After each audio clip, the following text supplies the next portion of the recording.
Welcome to From Betrayal to Breakthrough. I'm Dr. Debi Silber, and today's guest is Anne Casdia.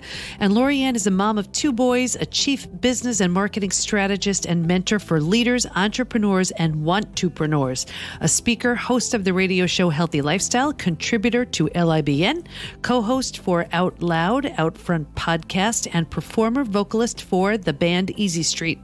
The founder of LDC Strategies, a full-service marketing and public relations firm offering a full spectrum of integrated marketing, outreach, and public relations, specializing in strategic planning, marketing people, businesses, or products with powerful results.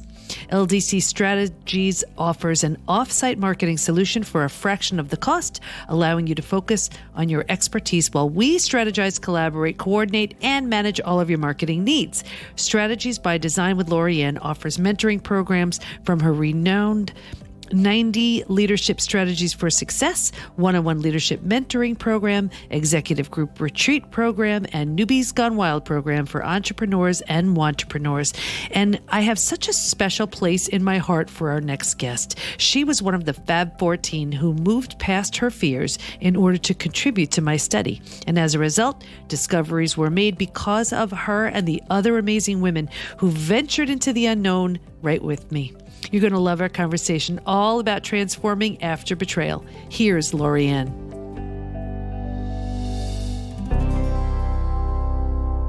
Oh, I am so excited. Today we have Anne Casdia.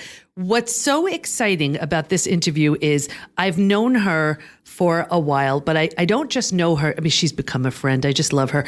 But in addition to that, she is and was one of the Fab 14. So the Fab 14, you always hear me talking about the study that I did, and where it was the bravest, boldest, most just the strongest women I've ever known who wanted to participate in this study. And Anne was one of them. So welcome, Anne. We are so excited to have you with us today.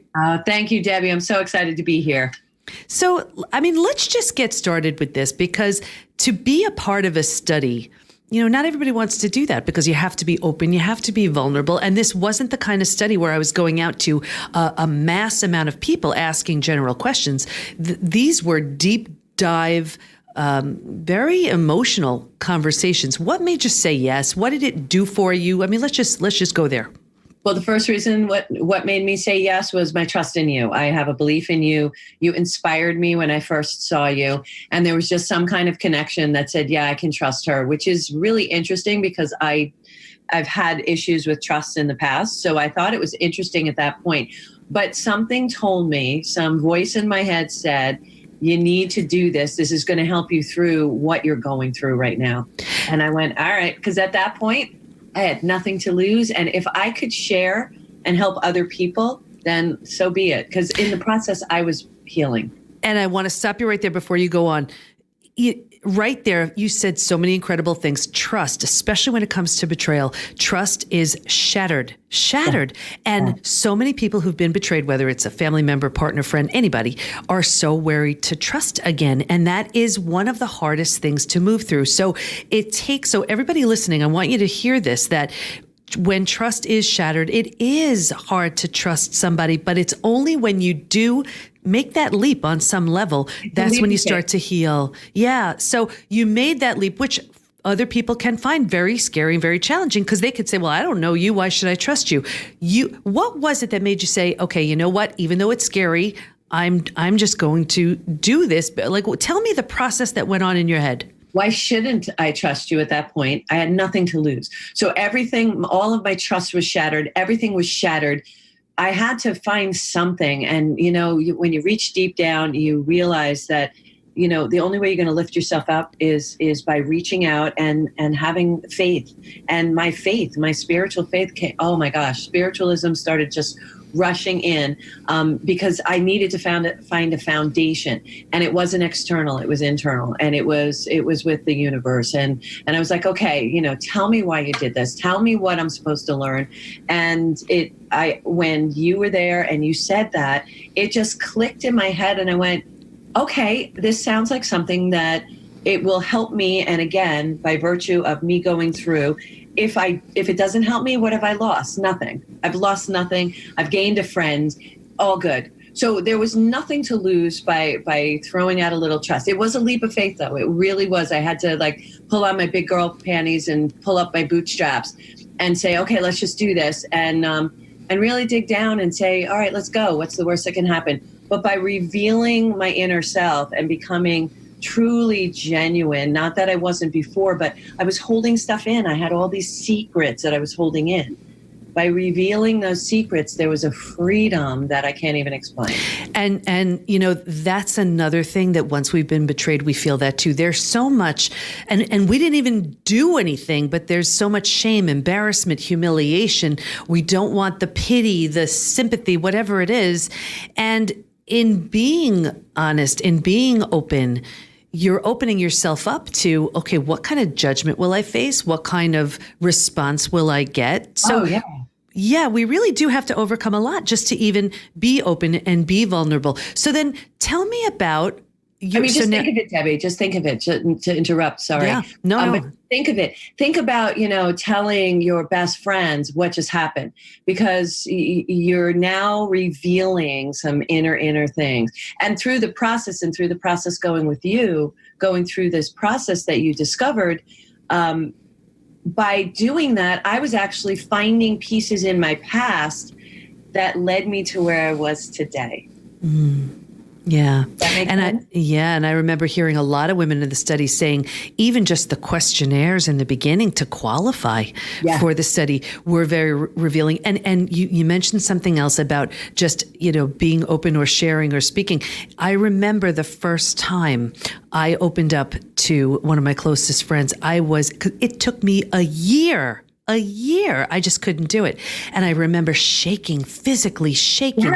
Yes. And then crying. It was so overwhelming. And I said, oh my gosh, I'm going to be faced with so much, who even knows? And there's that risk of what's going to happen once I share.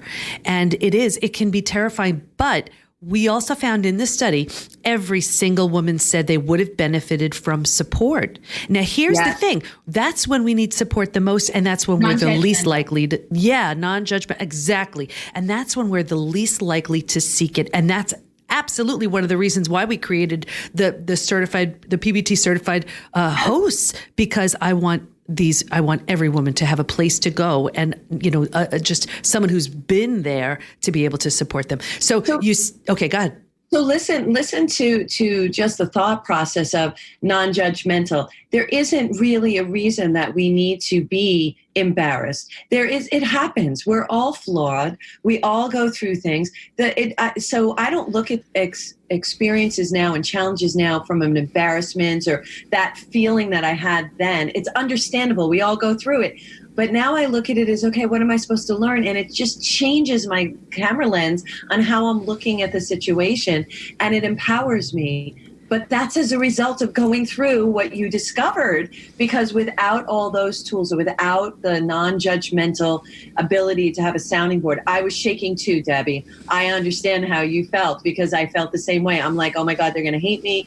I'm never going to have friends. People are going to drop away from me. But you know what? The people that were meant to be in my life came closer. The people who were elevating and vibrating at the same level as I went came closer. And when those other ones dropped away, they weren't real friends to begin with, because real friends and people and family who really care about somebody else, they don't sit in judgment. They sit to support and to help them be a better person themselves, as well as help you. And I remember you saying that, and that was one thing that came out in the study for sure. And I remember specifically you saying, the ones who really weren't good friends, they were out. And the ones who proved to be a good friend were in. And there was a very definite stage of healing where we become real serious about who we allow in and who we don't allow in, because the rules are changing. We don't need friends in our lives who will not be there for us when we need them. What the heck is the point of that? We just don't need it.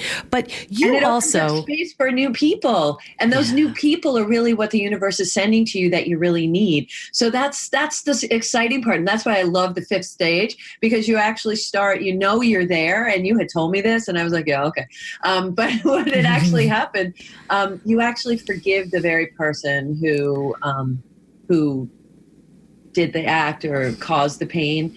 and you wish them well. You don't wish them in your life, but you wish them well. I mean, in some cases, in my case, I don't wish them in my life. I just wish them well. I hope that they find happiness, whatever that means to them. But I don't want the drama, and I don't want that pain. So, and I got this learning experience. But I have to stop you because you're speaking from a very strong and healed place, and you don't even realize what a warrior you are, and you are, because I know you. What do you say to the women who, because some are feeling very defeated and overwhelmed, and they're taking full responsibility, or they're just blaming themselves for this somehow, and they can't look at it from this place of, you know what, if that person knew better, they'd do better, and that's where they were in their level of consciousness at the time. You can see it from that perspective, but for the person who's just in it, taking it personally, speak to her. So to that woman and those women, you got to be gentle to yourself, first of all. There's clearly a lesson to be learned, and it's there for your own growth, because we come into this world with everything we need inside of us. And for some reason, we're taught to look for external validation. So we look at it from that standpoint of everything is there. Now, I know you're hurting right now, and you're confused, and you feel very lonely, and you feel vulnerable, and all the emotions are just bubbling up. You have every emotion going through your system. So I get that. But there's a reason for that. And what it is you need to find out what you're supposed to learn. If you could just look at that nugget, it's helpful. But also, don't do it yourself. Don't be alone. There are people out there who care about you. You matter to people. You touch people in ways that you don't even know. I touch people, you touch people, Debbie, in ways we don't even realize until somebody tells you years later, oh, thank you so much. You did blah, blah, blah. And you're like, I did? Okay, great. So it's really important to lift yourself up and find that strength within, and know that the universe, your God, whatever you believe in, has you there for a reason. And look for those sparks and listen to what the universe is telling you. Because they put people like you in my path so that I can have this healing experience. So they put us in paths to see people if you just open your eyes. So lift your head up. And I discovered on my journey this thing which I call that's a you problem, that's a me problem. Mm-hmm. I know we've spoken about this before, but that helped me because I felt like I was under a pile of we're going to call it hay. So just visualize this huge pile of hay, and each piece of straw is an issue. That we've taken responsibility for every straw in that pile, be it something with our kids, be it with something with our friends, the person who betrayed us, our employer, whoever, everybody in our life that has touched us. And I actually had to go through that pile and straw by straw go, this is a you issue. That is, I'm here to support you, but it's not me. I'm not going to own it. This is a me issue. I'm going to own it, and I'm going to do better. I'm gonna see what I can do better, but I'm gonna be kind to myself because I needed to go through this process. And you go through and you find out what it is. And then you make your pile smaller. Then you look at your little pile, oh, hey, and it's a lot smaller. It's more manageable. So we have to, like when you're overwhelmed at work and you have all this work to do, you got to start with the first sheet. If you keep thinking about all this stuff, you're going to get overwhelmed. Mm-hmm. So take a sheet at a time, take a piece of hay at a time and discover, is this me? Am I really responsible for the whole thing? Did somebody else have 50% of it? Okay, I'm going to own 50% of this. I'm going to work on that. Because you can only control your reaction and you can only control what you're going to do with that, right? Absolutely. Some wise words, my friend. And that became a famous saying when we had our group. We used to have a women's empowerment group, and where we were sort of putting the feelers out about the post-betrayal transformation support group, and it sort of started as a women's empowerment group, and that's where your famous saying emerged. And it was the whole group just took that on. Two things you mentioned, and you, out of the Fab 14, were so instrumental in discovering this. One was that, you know, whether we could have started out as religious or not. What I saw with everyone was they either they took on the more spiritual side of their religion or they just abandoned religion completely and became more spiritual. And I sort of figured with everybody, it was for two reasons. One, we need the sense of connection in something bigger than ourselves, and we need to feel connected. And we don't trust our betrayers, certainly. We don't trust ourselves because, like, how did we not see any of this? And we sort of reasoned, well, at least I could trust in the universe. And it was a way to dip our toe back into the trust pool again. Yeah. Was that, now you mentioned spirituality, was that something that you, when you think about it, can you remember the reasons why you moved towards spirituality? Yeah. So I've always been spiritual, and I've been, I kind of in a different area. I always, I felt like an outsider because I just look at the world in a different way. I always have. And I started to drift away because I was like, well, why would you do this to me? I don't understand, God. Why would you put this person in my life that you had me fall absolutely head over heels in love with? I fall head over heels, and then you rip them out of my life. What are you doing? And you you start to go away. And that's where I felt an unbelievable depth of loneliness. And that's when I went, wait a minute, I am just separating. It wasn't me. I wasn't me anymore. I lost who I was. As I started drifting back into my spirituality, I found who I was. Not only that, but we aren't alone. Spiritualism is so important, and it makes you look at the world in a different way. So from looking at everything negative, why, trying to find blame. When you're spiritual, there is no blame. There's just, okay, what's the learning lesson and where am I supposed to go? And trust. And that trust started to build, because when you're spiritual and you're reaching out to something that you can't necessarily see, you start building this trust, that this foundation that is so thick and so strong, it's impenetrable. So even when the bad stuff is coming at you now, and like some things come at you and they're challenges, it just rolls off of you because you have this, you're kind of embraced in the spiritualness that gives you that strength, and you don't feel alone because there's a higher power there looking out after you, looking out for you, saying, no, trust me, I got you. I got you. I got this. Look, I put Debi in your vision. I put these other 13 fabs in your vision. I put these other people, women, and these strong men in your vision. And you saw kindness. Like when we go to that awareness, the spiritual awareness event. Mm-hmm. Oh my gosh, the vibration is so high, and I get goosebumps, and I just want to be with those people all the time because it's positive. It's wonderful. It's how we're supposed to be.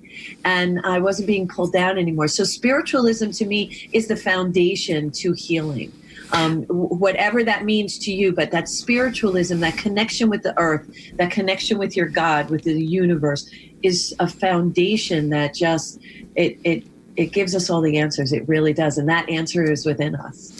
And I hope everybody heard that loud and clear, because it's so true. I mean, this is something, it is free and available to everybody.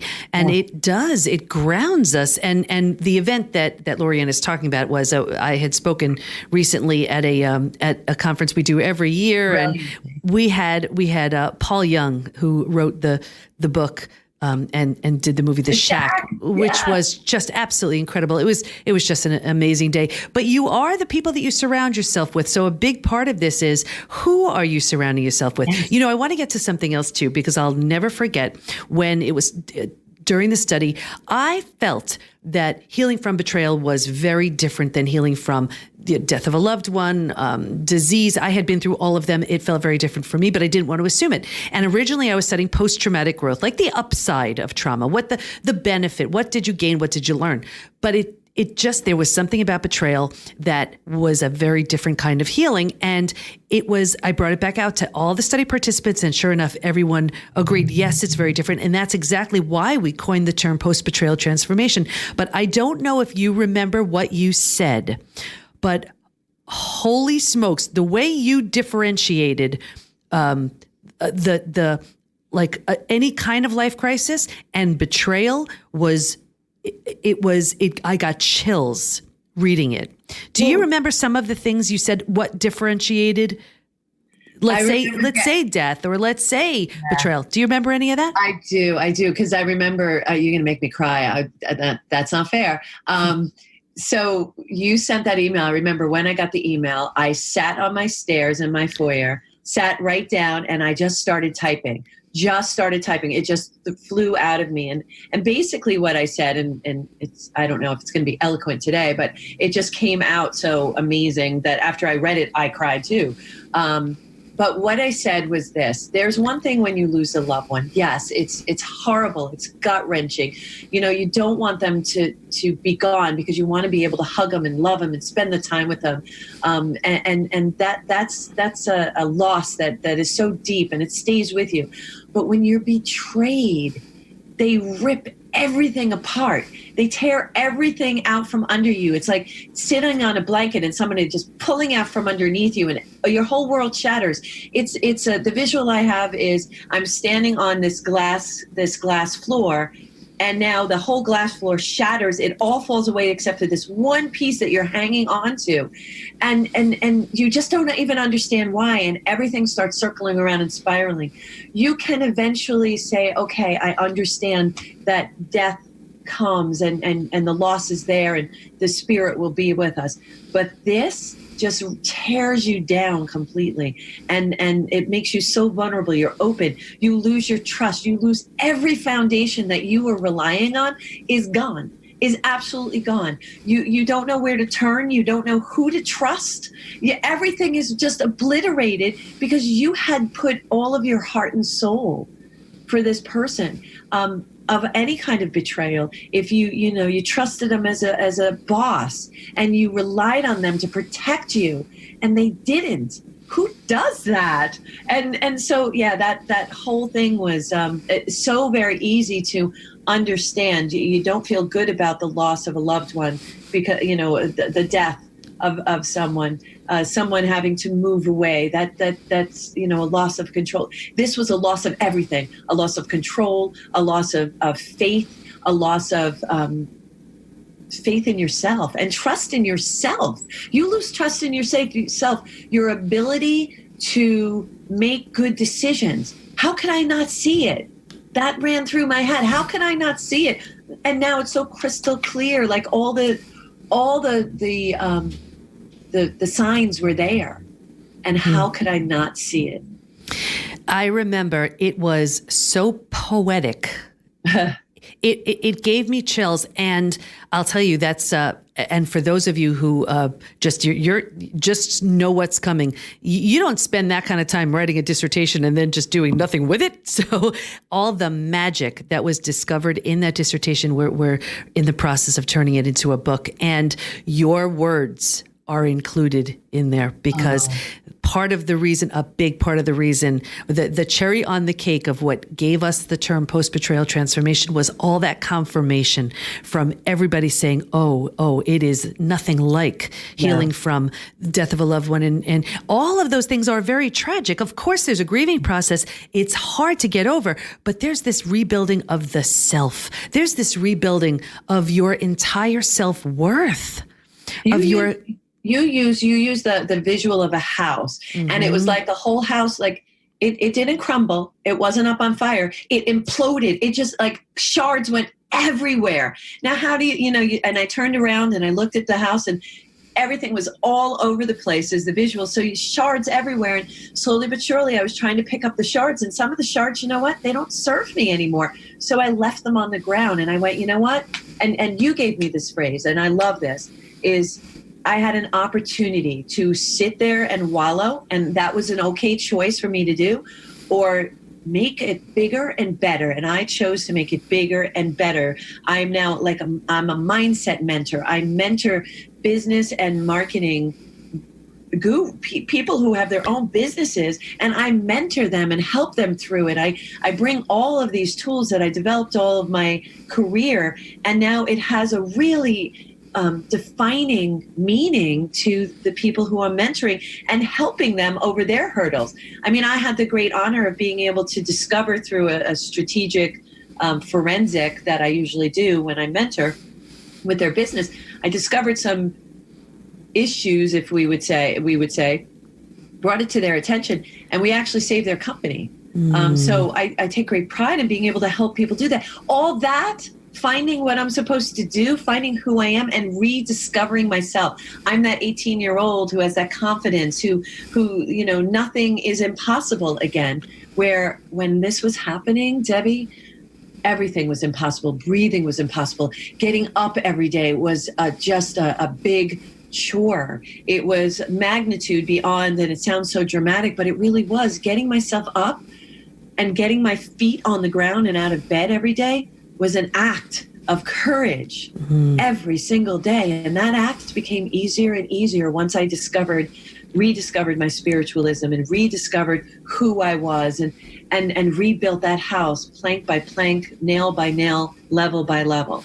And you rebuilt yourself. I mean, but here, I want everybody to hear this. What you are saying, you are a living, breathing example of post-betrayal transformation. You can't transform easily. It doesn't happen that way. You can't. How many calls did you take that me weeping, hysterical, Debi, I don't know what to do. And you're like, you will.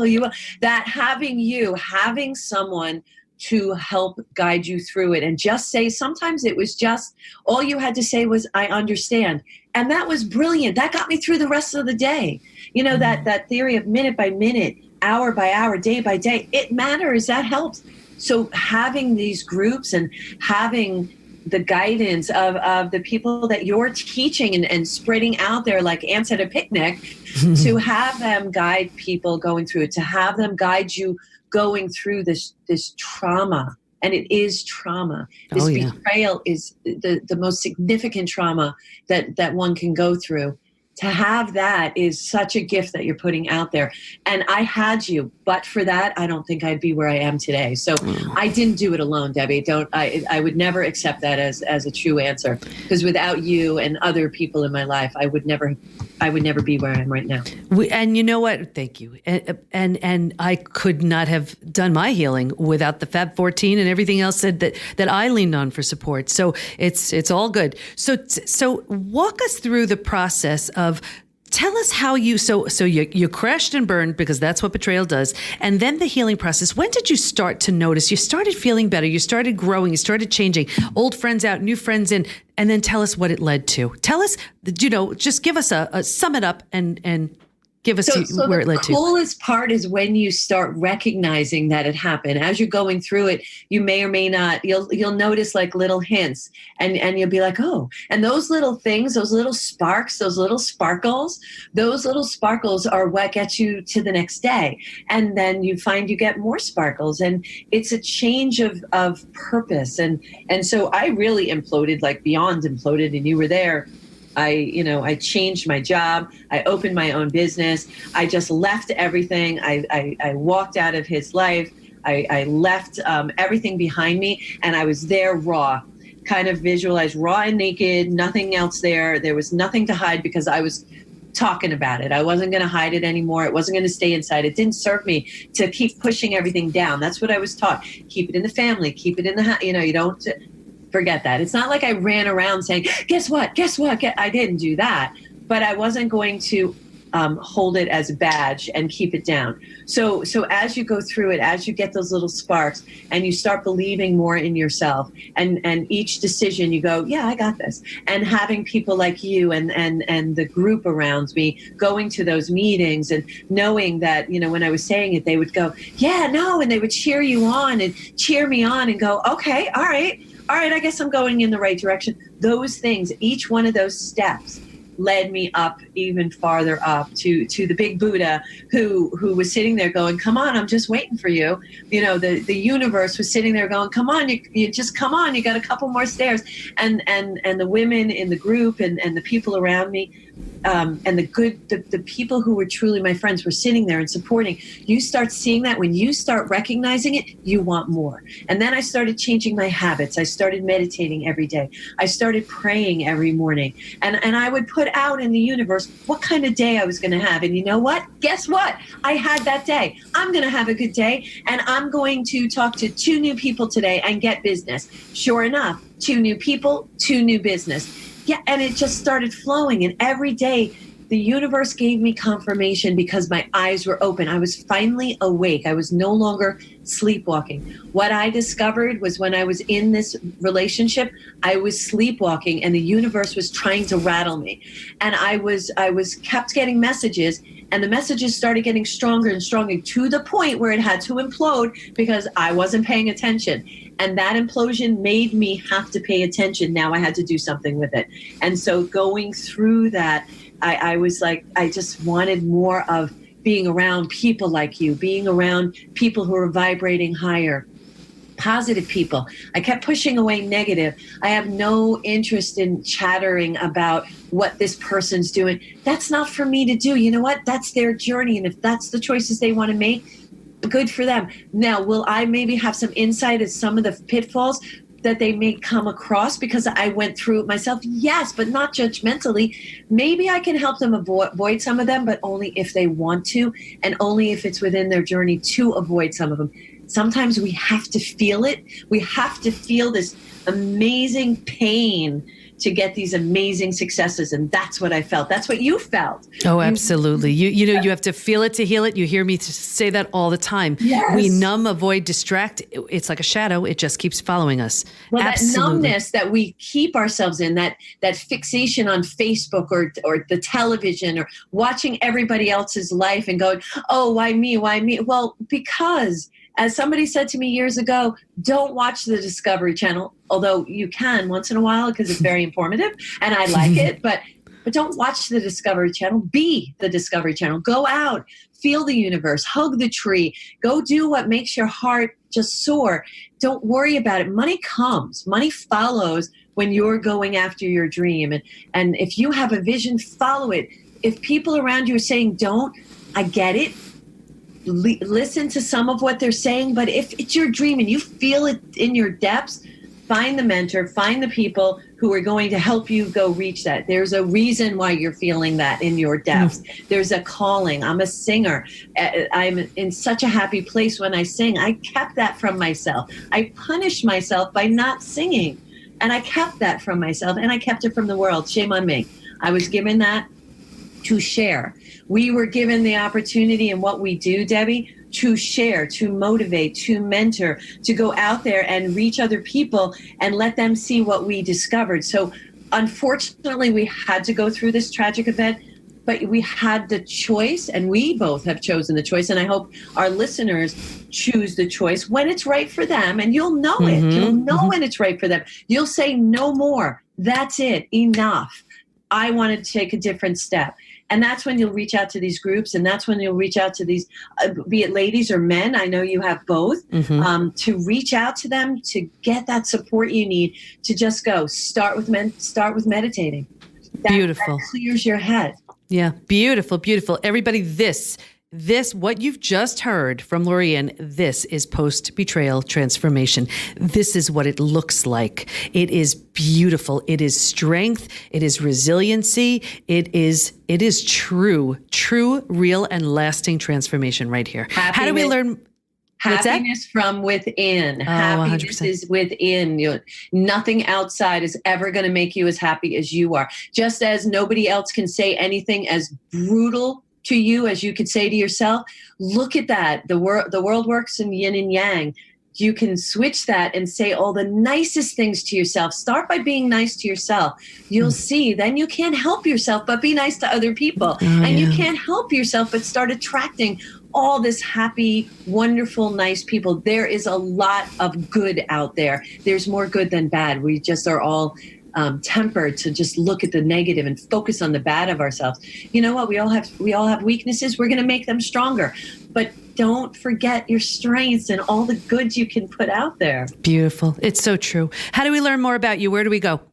Well, I have a company, LDC Strategies. That's my business and marketing business.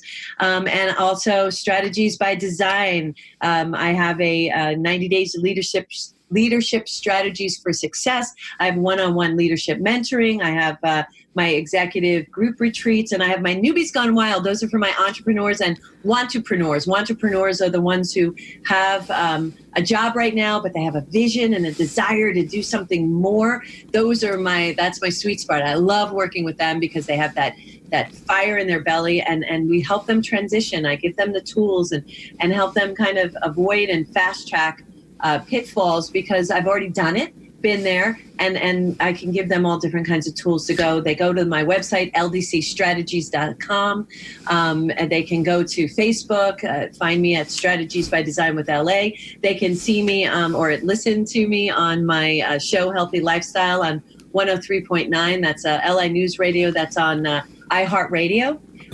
It's usually 3 o'clock on Saturdays. I am a co-host of a podcast called Out Loud and Out Front.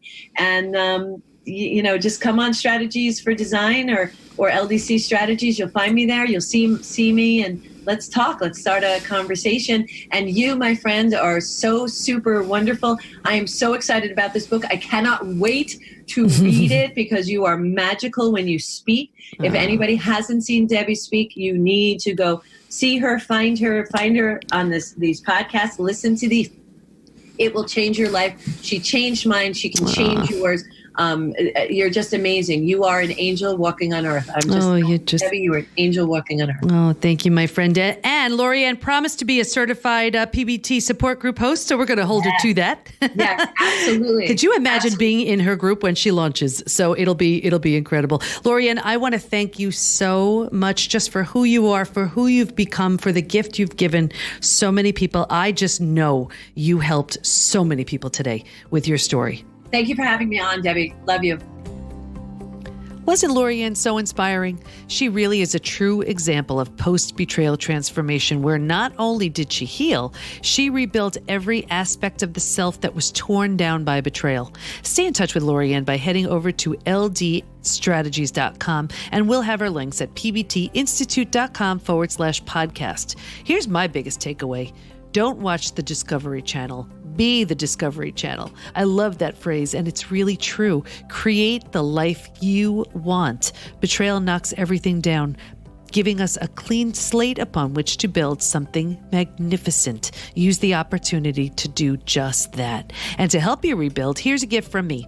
Head over to pbtinstitute.com to receive my gift of How Your Biggest Crisis Reveals Your Greatest Gift. And let us support you. Go to Facebook and join our group, Women Hacking Betrayal, where we give information, tools, and support to help you move forward and heal once and for all. Can't wait to be with you next time. And here's to your breakthrough.